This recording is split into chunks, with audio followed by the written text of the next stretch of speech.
Get ready, start. Mr. Speaker, Sir, yesterday the Honorable Minister and today the Chairman of the Select Committee have fully explained the various clauses of the bill and certain important changes that have been affected by the Select Committee.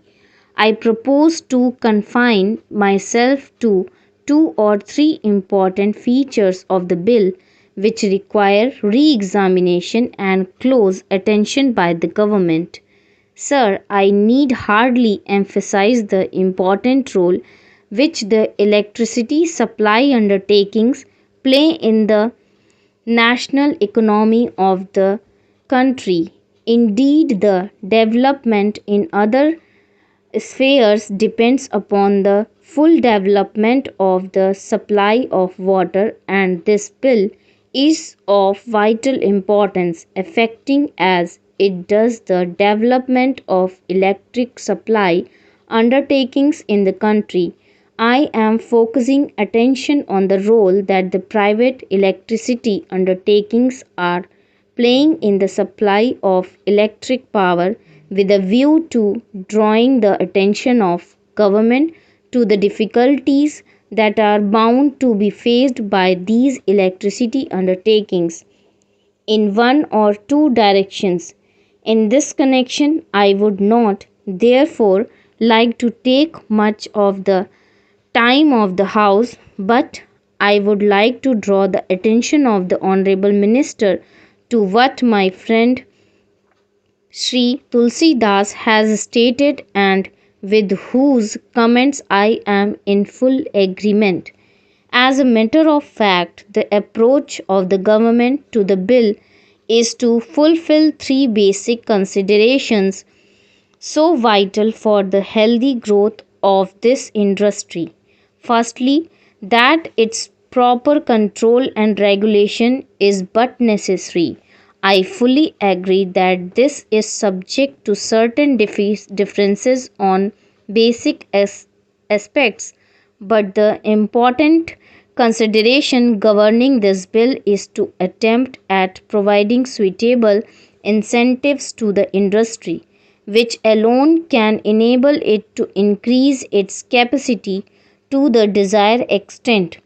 Therefore, I would like to refer to the incentives as provided in the bill and to the need for liberalizing the clause in respect of the fair return to the investors in these undertakings. I would like to draw the attention of the Honorable Minister to the fact that since the passing of the original Act in 1948, only 8 states throughout the country have constituted the statutory electricity boards.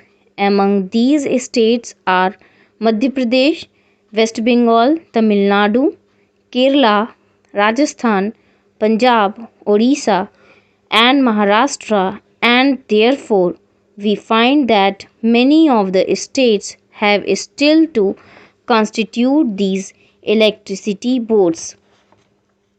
I would like to know from the Honorable Minister why, in the matter of the constitution of electricity boards, many of the states have not implemented the provisions of the bill and what the central government have done to ensure that these electricity boards are constituted in all the states as desired in the provisions of the original act.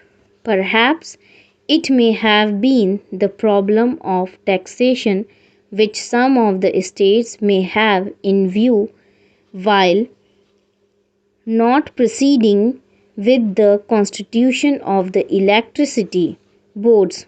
But whatever might be the reason, and even as far as this question of taxation is concerned, the central government may have to lay down some sort of subvention or such other assistance as is found necessary. I think that this matter of the constitution of the electricity boards throughout all the states is of vital importance and should be looked into by the central government to ensure that necessary steps are taken in the remaining states for the constitution of these boards. I would now like to say something about the deferred taxation reserve, about which the Honorable Minister yesterday said that the amendment regarding this has been brought forward at the instance of the Federation of Electricity Undertakings. The whole complication arises due to the fact that the provisions of the Income Tax Act and the provisions of the Electricity Supply Act are contradictory to each other.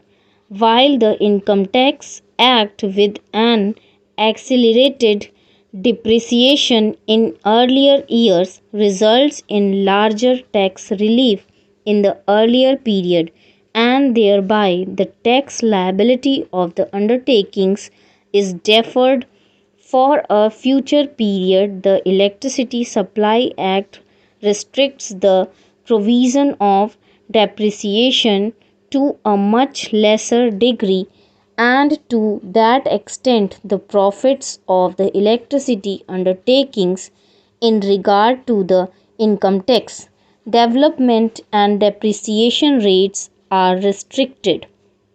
That act lays down a smaller depreciation as compared to what is allowed under the Income Tax Act. What has now been done has been put with certain restrictions that it does not really solve the demand that was put forward by the Federation.